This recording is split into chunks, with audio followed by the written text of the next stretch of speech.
What if I told you that the last selfie you took was your last picture ever? Well, thankfully that's not true. Hopefully it's not true. Well, today we're going to be talking about just that. Photos that were taken before disasters, Volume 2.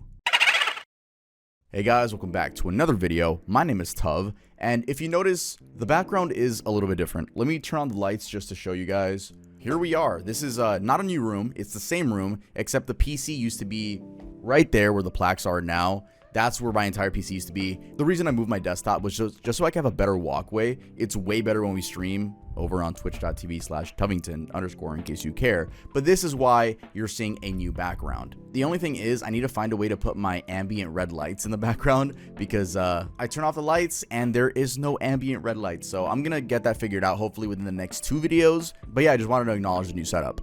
With that being said, yes, we are going to be talking about a disturbing topic, you know, photos taken right before disasters. So if that sounds interesting to you, keep watching, make sure you're comfortable, and let's get right into the topic.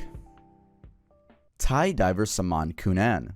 On June 23, 2018, 12 kids from a local football team called the Wild Boars and their 25-year-old assistant coach decided to go exploring in Thailand's Tam Luang cave system. It was supposed to be a quick adventure after their football practice ended. The team grabbed their bikes, raced through the rice paddies, and headed up into the forested hills to check out their favorite hangout spot. Now, here's the thing about the Tam Luang cave. It's massive, snaking for about 10 kilometers beneath this mountain range. The boys had been there plenty of times before, sometimes going as deep as 8 kilometers for team initiation rites. So they stashed their bikes by the entrance, grabbed their torches, and headed into the cave. What they didn't know was that it had been raining heavily for days, and all that water was about to turn their innocent adventure into an absolute nightmare. While they were deep inside, a flash flood hit. The cave system that was normally dry suddenly became a death trap with water levels rising fast. The boys had no choice but to scramble even deeper into the cave, eventually finding themselves trapped on a small rocky ledge about 4 kilometers from the entrance. They were completely cut off from the outside world. And then, the most intense rescue operations began, with divers from around the world rushing to Thailand to help.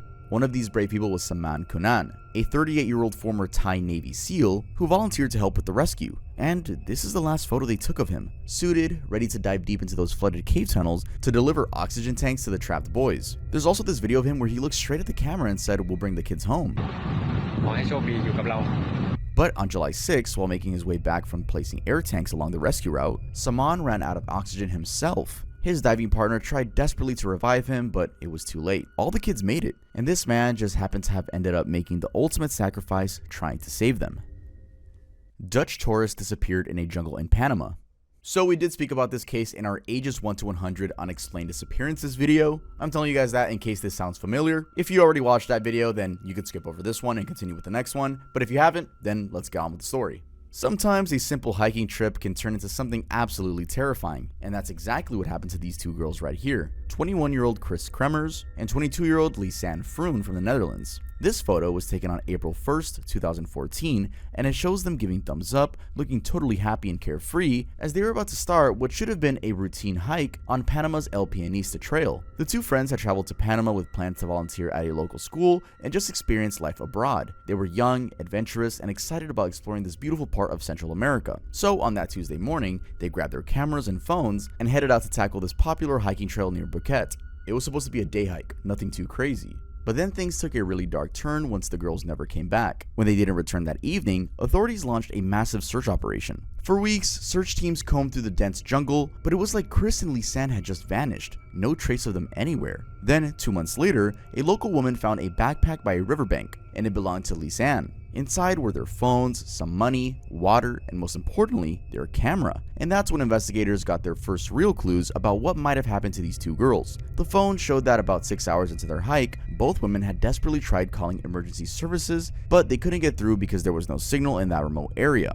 Lisanne's phone died on April 6th and never turned on again, but Chris's iPhone kept getting switched on until April 11th, though whoever was turning it on never entered the correct pin to unlock it. But here's the really creepy part. In that camera, there were about 90 photos that had been taken in complete darkness between 1 a.m. and 4 a.m. on April 8th. Just flash photography lighting up the pitch black jungle, and strange photos of the back of Chris's head. Months later, scattered remains of both women were eventually found in the jungle, but without their complete bodies. Officials still can't determine exactly how they died or what really went on. Lover turned killer. This guy right here had absolutely no idea he was about to be brutally murdered. This is 30-year-old Travis Alexander, and what you're looking at is literally the last photo ever taken of him alive. It was snapped at 5:29 p.m. on June 4th, 2008, while he was taking a shower in his Mesa, Arizona home. And the person behind the camera was his ex-girlfriend, Jodi Arias. Travis was a motivational speaker and salesman who seemed to have his life together. He was a devout Mormon, charismatic, and had big dreams. But he'd gotten involved with Jodi, and that relationship turned out to be absolutely toxic. Friends who knew them said she was completely obsessed with him, like scary obsessed. She'd show up at his house unannounced, listen in on his conversations, and even read through his text messages. They'd been dating on and off for about a year and a half, mostly long distance between Arizona and California. And even after they officially broke up, Jodi had moved to Mesa to be closer to him, which should have been a huge red flag. When she finally moved back to California in April of 2008, everyone probably thought that was the end of it. But on June 4th, Jodi drove all the way from California to Travis's house. She later claimed they had sex and she was taking photos of him in the shower when she accidentally dropped his new camera. According to her, he got furious and attacked her, so she killed him in self-defense. But here's what really happened. After taking this photo, Jodi stabbed Travis 27 times, slashed his throat so deep it nearly decapitated him, and then shot him in the head. Jodi's camera was found in Travis's washing machine with deleted photos from that day. Investigators were able to recover images showing not just the final shower photo, but also pictures of Travis bleeding out on his bathroom floor. She'd literally document her own crime. So self-defense doesn't really look like it. And she was sentenced to life in prison. Captured a photo of a blast that killed her. Now, this looks like something straight out of a World War II movie, but it's absolutely real. You're literally looking at death coming straight at you. You see that explosion, the fire, and all the debris flying directly towards the camera? Well, that's the last thing 22-year-old US Army Specialist Hilda Clayton saw before she died. Hilda was a combat photographer from Augusta, Georgia, part of what the military calls Combat Camera, the 55th Signal Company. These are the photographers who go into the most dangerous situations to document military operations. They're trained to shoot photos and videos in any environment, no matter how deadly it gets. On July 2nd of 2013, Hilda was in Afghanistan's Lagman province doing that exact job. She was photographing an Afghan National Army mortar validation exercise, basically a training session where Afghan soldiers were learning to properly use mortar tubes. This was during a critical time when the US was trying to train Afghan forces to take over their own security. Hilda was working alongside an Afghan photojournalist that she'd been training, documenting this partnership between American and Afghan forces. But then everything went wrong in an instant. The mortar tube accidentally exploded instead of firing the round properly, and in that split second when death was literally flying at her, Hilda kept shooting. The explosion killed her instantly, along with 4 Afghan National Army soldiers, including the photographer she'd been training. But somehow her camera survived, and this incredible, terrifying final image was recoverable. Few hours before he got killed by an erupting mountain. This is David Alexander Johnston, enjoying a peaceful moment on a beautiful spring day in Washington state, just sitting in his folding chair, writing in his notebook, and flashing that genuine smile at the camera. But here he is, completely clueless that in less than 13 hours, a massive volcanic eruption would kill him. David was a 30-year-old volcanologist from Chicago who devoted his life to studying volcanoes. He was part of the USGS monitoring team, keeping a close eye on Mount St. Helens, which had been acting up for months. The mountain had been dormant since the 1840s, but in March of 1980, it started showing serious signs of life. Earthquakes, steam eruptions, and most worryingly, a massive bulge growing on its north side. This photo was taken on the evening of May 17, 1980 at something called the Coldwater 2 observation post, about 6 miles from the volcano. As David was busy monitoring these changes, interestingly, by then, he and his colleagues had already figured out something terrifying. They realized that this bulge on the mountain meant Mount St. Helens could produce what's called a lateral blast. Basically, the entire side of the mountain could explode outward instead of just erupting upward like most volcanoes do. That's exactly what happened the next morning. At 8:32 in the morning on May 18th, a magnitude 5.1 earthquake triggered the largest landslide in recorded history. The entire north face of Mount St. Helens collapsed, and then the mountain exploded sideways at supersonic speeds. David, who'd been monitoring everything from his observation post, managed to get on his radio as the blast was racing towards him. His final transmission was, "Vancouver, Vancouver, this is it." And then the radio went silent. The blast reached him in less than a minute. His body was never found. Moments before he pushed his ex-girlfriend off a cliff. This looks like a perfectly innocent hiking photo, doesn't it? Just a girl enjoying a beautiful view on Alabama's Pinhoti Trail, taking in the scenery on what seems like a peaceful day to be outdoors. But in fact, this is the last Instagram photo of Jolie Nicole Callan, taken by her ex-boyfriend Lauren Bunner just moments before he shot her twice in the head and pushed her off a cliff. Jolie and Lauren had dated but broken up, though they decided to stay friends. On August 30th of 2015, Lauren suggested they go hiking together on the Pinhoti Trail. Jolie agreed, thinking it was just a friendly outing with someone she'd once cared about. But according to investigators, Lauren wasn't handling their breakup well. Jolie's father said Lauren was having trouble, quote, moving on with his life after they split up. So here's Jolie in this final photo, her back to the camera, looking out over this gorgeous mountain view. She has no idea that within minutes, Lauren would pull out a .22 caliber gun and shoot her, first from behind, then between the eyes. And like I already said, after killing her, Lauren threw her body off a 40-foot cliff. He then drove to a different location and called 911 himself. Initially, Lauren claims it was a pact and that Jolie wanted to die, but later investigators discovered he'd said that if he couldn't have her, nobody could. He was sentenced to 52 years in prison. Murdered 4 hours into an investigative trip in a submarine. This here is 30-year-old Swedish journalist Kim Wall climbing onto this homemade submarine in Copenhagen Harbor on August 10, 2017. She's there to interview the submarine's owner, Danish inventor Peter Madsen, for what she thinks will be an interesting feature story about his unusual crowd-funded project. But this is also the last photo ever taken of her alive. Back then, Kim was at the absolute peak of her career. She studied at the Columbia Graduate School of Journalism, worked in New York and China, and was writing for major international publications. She was talented, respected, and had a bright future ahead of her. The submarine story was just like a perfect fit. An eccentric inventor who'd built this 40-ton submarine called UC-3 Nautilus. Sorry if I mispronounced that, I don't know how to pronounce that one. Using money he'd raised online. Peter Madsen on his part seemed like an interesting character. He was known for his ambitious engineering projects and had a reputation as this quirky inventor type. When Kim reached out to interview him, he was more than happy to give her a tour of his submarine. He even suggested they take it out for a ride so she could get the full experience for her article. But according to prosecutors, Madsen had planned something absolutely horrific. They say he brought a saw, knife, and sharpened screwdrivers onto the submarine, and that he'd invited Kim aboard specifically to fulfill violent sexual fantasies. Inside this thing, Madsen tortured her in unspeakable ways. He then dismembered her body in the bathroom, cutting off her head and limbs and throwing the pieces into the sea. After the murder, he then sank his own submarine to try to cover his tracks, but Kim's mutilated body ended up being discovered on a beach 11 days later by a passerby. Madsen was sentenced to life in prison in 2018, and these photos of Kim boarding that submarine are the final images of a brilliant journalist who was just trying to do her job. Train conductor tried to warn them.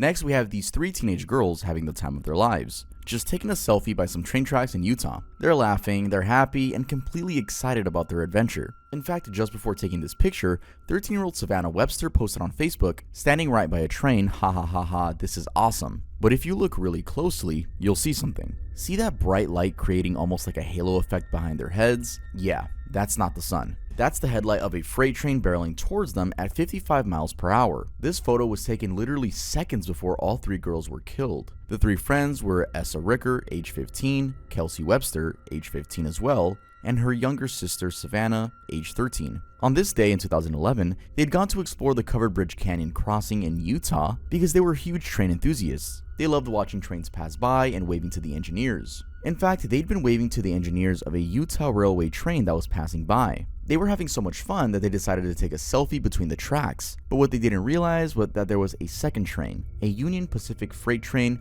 coming from the opposite direction. The gap between these 2 trains was only about 3 to 4 feet, so these girls were essentially trapped between 2 massive trains with almost no room to escape. The conductor started frantically blasting the horn and yelling, trying to warn them, but they didn't pay any attention to it. And with a train going 55 miles per hour, it can take over a mile to stop, even with emergency brakes. There was simply no way to stop in time. That bright light was death approaching, and they never knew it.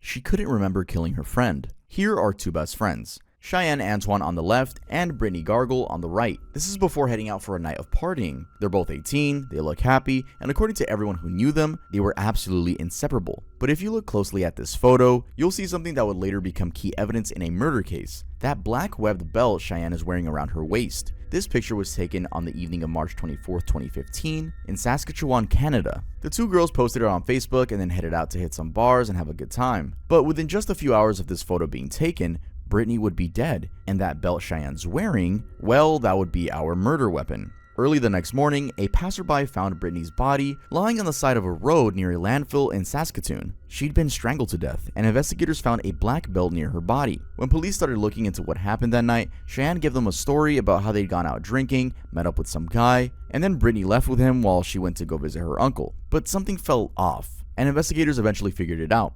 They realized that the belt found at the crime scene matched the exact same belt Cheyenne was wearing in this selfie. Not only that, but they found marks on Brittany's car that were consistent with that belt, and it looked like there'd been a struggle. Then they also came to find out that her uncle threw her off the cliff, and when questioned, he claimed that she had asked him to lie about the whole thing. Eventually, this girl confessed, but she said there was a lot of alcohol and drugs, so she didn't actually remember doing it. She was sentenced to only 7 years for manslaughter after pleading guilty. A kiss a few hours before being swept by an avalanche.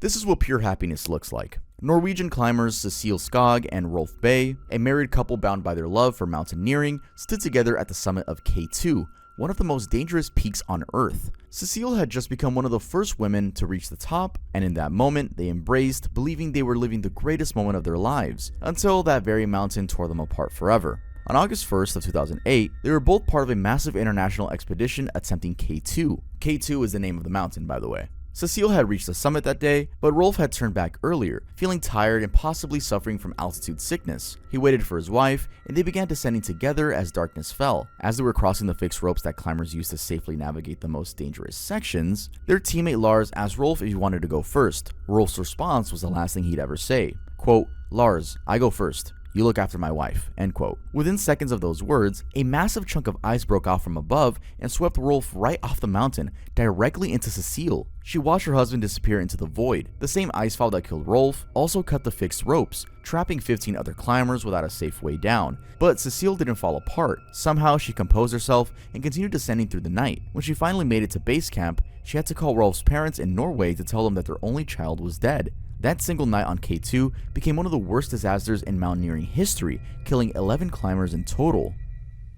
Her killer took the last photo of her. This next photo is genuinely hard to look at once you know what's happening here. The girl in the picture is 14-year-old Regina K. Walters. She's standing in an old, abandoned barn in Illinois, and the person who took this photo was her killer, just moments before he murdered her. That man was Robert Ben Rhodes, a long-haul trucker and one of the most disturbing serial killers in US history. For over 15 years, he stalked the highways, turning his truck into a rolling torture chamber. Regina ran away from home and had been hitchhiking with her boyfriend, Ricky Lee Jones. They were young, this is how she looked before all this nightmare. They didn't know any better. When a friendly truck driver came by, they honestly thought they'd caught a lucky break. But Rhodes was a predator. In the back of his 18-wheeler, he'd installed chains, restraints, even whips, everything that could cause torture and pain. Investigators think he killed Ricky almost immediately, but he kept Regina alive for a while.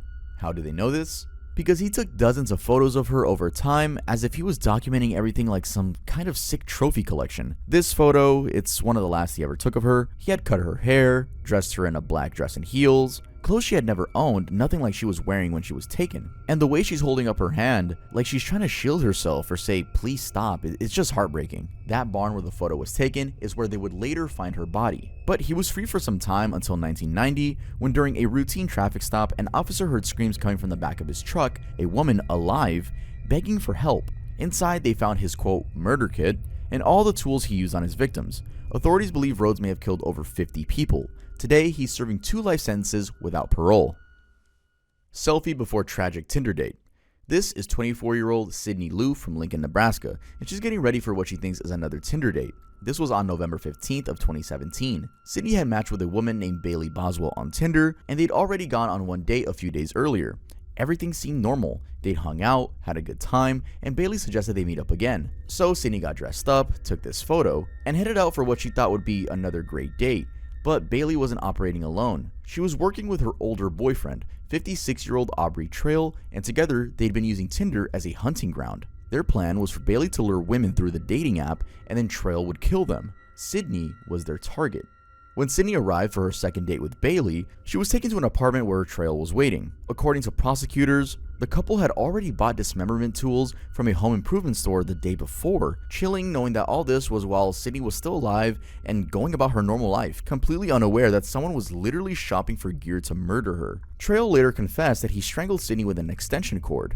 But during his trial, he tried to claim that it was all just an accident that happened during some kind of sexual encounter gone wrong. But the evidence completely contradicted this lie. After killing her, Trail and Boswell dismembered her body and stuffed the pieces into garbage bags, which they dumped in a field about 90 miles southwest of Lincoln. Sidney's remains weren't found for weeks. And you see that scar on Trail's neck? Well, he did that to himself during the trial. On day 3, he suddenly yelled, "Bailey is innocent, I curse you all," and cut his own throat with a smuggled razor. He survived and tried to use it to get a mistrial, but the court called it a calculated gesture. So he was sentenced to death, while Bailey Boswell got life in prison. Also, if you guys are interested in a full dedicated video to Tinder stories, I do have one. It's named The Dangerous World of Tinder Criminals, and this story was actually in that video. So I go more in depth in case you care. You're gonna see a younger version of me, but yeah, just wanted to make that clear. If you didn't watch that when it came out, that's completely okay. You can watch it after this one. It doesn't really matter too much, but let's head on to the next one. Got overpowered by water currents in Hawaii. What's better than the relaxing sounds of waves hitting rocks? For 22-year-old Navy sailor Shannon Nunez, this peaceful moment at Hawaii's Spitting Caves was probably exactly what she needed.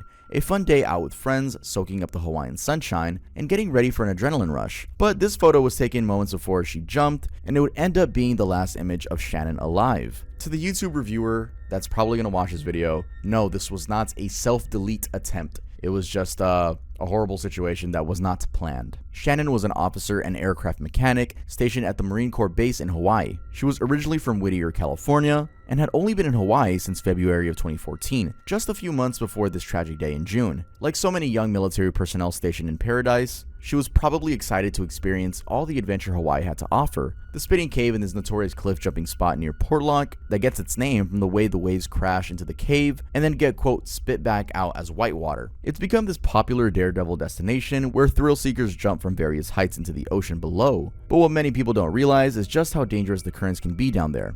On June 8, 2014, Shannon was there with friends around 1:30 in the afternoon. It was a beautiful Sunday, perfect weather for cliff jumping. She took this photo, posted it, and then she made the 60-foot jump, and initially everything seemed to be fine. But after she hit the water, the strong currents immediately grabbed her and started carrying her away from where her friends could help. Despite being a trained Navy sailor who presumably knew how to swim well, the ocean was just too powerful for her. When the rescue came, it was too late. Died doing stunts on his new plane. Look at this photo and all you see is pure joy.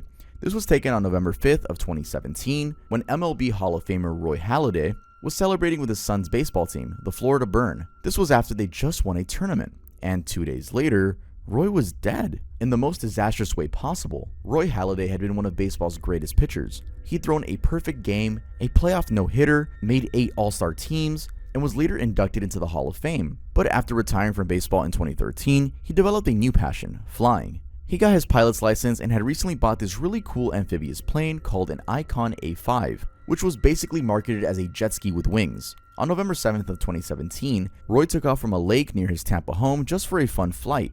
The Icon A5 was designed for recreational flying. You could take off from water, do some sightseeing, maybe show off a little. And that's what Roy was doing. But the thing is, Roy allegedly had extremely high levels of amphetamines in his system, about 10 times the therapeutic level, along with morphine and an antidepressant. Basically a recipe for disaster for anyone operating any machinery. Also, he was flying dangerously low, sometimes just 5 feet above the water, doing extreme acrobatics with high-pitched climbs and steep turns. On his final maneuver, Roy entered a steep climb and his speed dropped to about 85 miles per hour. The plane stalled, went into a nosedive, and crashed into Tampa Bay. He died from blunt force trauma and drowning. So in this photo, we see Roy in his element, coaching kids, being a dad, celebrating their success. Just 48 hours later, his family was planning his funeral instead of celebrating more victories. Alright, so before the video ends, I do want to let you guys know that there were 2 other images that were going to be in this original YouTube version, but I personally just thought they were a little bit too... I thought YouTube was going to demonetize me for them. So that version, the full version of this video is actually 27 to 28 minutes. It's something like that. That will be over on my Patreon if you want. You don't have to, but it's only $5 if you want to watch that. But yeah, just want to make that clear. Alright guys, that's going to be it for this video. If you guys enjoyed it, make sure to leave a like. If you guys want to see volume 1 to this video, I'll leave that in the description, and I'll also leave the Tinder video I talked about and the ages 1 to 100 video I talked about. Those will be linked down below. If you want to catch me live, I interact with you guys a lot. It is twitch.tv/tuvington. I just spit, Jesus. Keep that in the video. Twitch.tv/tuvington_, and hopefully I earned your subscription. I'll see you guys next time I upload.